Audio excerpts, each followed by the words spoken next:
So you're married to Seth Curry. We're going to talk Bachelor, but I Okay. just before we get into that. So he gets traded. You just had your second kid. Yes. Your younger son is 6 months old. You're living in Philly. He's having a great season. Things are going really well. He's got chemistry with Embiid. And Great chemistry. And then within 10 days, all of a sudden you're moving. What is it like from the wife family standpoint when you get traded in the middle of a season and you have 2 kids and you're just happy in your little place? Walk us through the experience. Well, it's not ideal. I can start off saying that. I think I have become super paranoid. So I thought we were getting traded. So I think I mentally prepared for it. I was not mentally prepared for Dallas. I thought there was no way we would be traded. So I actually cried when we got traded to Philly. Also, there was like a lot of layers to it, which, made me cry. Right. But I did not cry this time. I think I was more prepared for it this time. I don't think it's not fun for anyone to be traded. Like, even if you ask to be traded, that usually means something went wrong. It's just not a fun thing to be traded. But my husband, who doesn't believe in worrying, doesn't really nothing really gets him worked up. He's like, his favorite line is, it's part of the game. Like, it's part of your job. It's what happens. Lucky for him, I moved around all the time with my dad, so I am used to that. I lived in 14 houses before I went to college, and I think 7 or 8 states. Yeah. 14 houses? 14 houses, and I think 7 or 8 states. I always get confused. But yeah, because I was born when he was on the Hawks, so I went to every single team with him. Oh, my God. Yeah. And then I remember when he told us when we were living in San Antonio that we were moving to Orlando for him to coach. And I remember being like, what? Like, you're not even a coach. Like, we're moving and you've never even talked about coaching. And now, obviously, it's been like 30 years since then. So I was wrong. He loves coaching, actually. So, I mean, now we're moving. Seth moved the day after the trade. So we've been in Philly by ourselves now for like a little bit over a month, and we will be moving in 2 weeks to New York. So they're throwing him in a hotel. The trade happens. It's like, you got to get New York. Yep. Seth's in a hotel. You have to pack up wherever you're living in Philly, but then you're also, now are you like on Redfin? What's like your strategy? No, you get a realtor. It's luckily I'm in Philly, so it's only an hour train ride. And other times, like when we were in Dallas, I had 24 hours. Like, I flew to Philly, had 24 hours, had to find a spot that day. Got super lucky that we found an amazing place here in Philly. Found it, got it, and we moved a week later. This time, I got to go up and back to New York 2 or 3 times to find our place. By the way, market in New York, not super friendly right now. Right. So what are the factors? Do you want to be like close to the arena? Or are you thinking neighborhood? Like, so how do you figure that piece out? Yeah, I think it's normal to most people. Seth likes to be close to the practice facility. He gets there really early. He does every ounce of treatment that is possible for one's body. He signs up for. Yeah. So he likes being close and like for late night shooting and stuff. And then we're lucky in Brooklyn that the arena and the practice facility aren't far away. So we found a place that's close to both. We're in Brooklyn, which I'm excited to move to Brooklyn. Listen, there's a lot worse places to live. Well, nobody was more excited than your bachelor party. One of her co-hosts, Juliet Lippman, was like, she's pretty selfish. I don't know if you realize that, but the moment the rumor started, she's like, "Oh my God, Callie might be moving to New York. This By the way, is going to be great for us." I know. I'm so excited to meet her.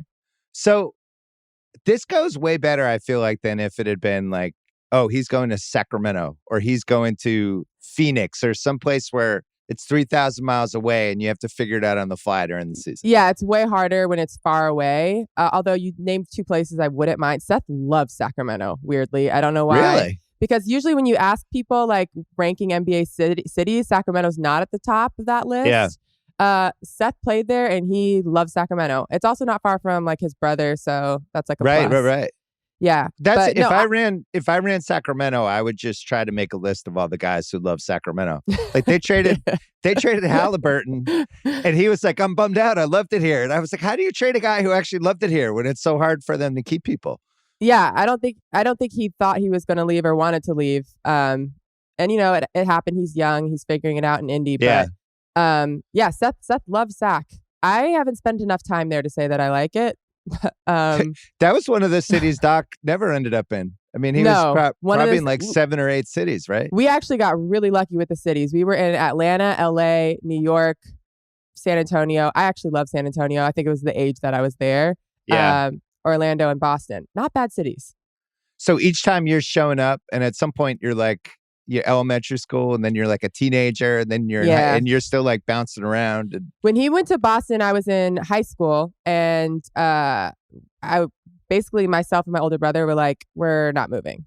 Right. So you stayed in Orlando, right? Yeah. I was a sophomore in high school. My brother was a junior in high school. I think we were just too old. We both played sports and were going to college for that sport. And at the time, I don't know if volleyball's gotten better, but it wasn't great in Boston. So I was just like, I can't move there. That's it.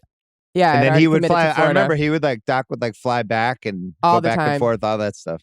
Wasn't that far of a flight? No. And I spent a good time there. Like we were up there basically like every summer because they were, well, not in the beginning, but at the end when they were in the playoffs. Yeah.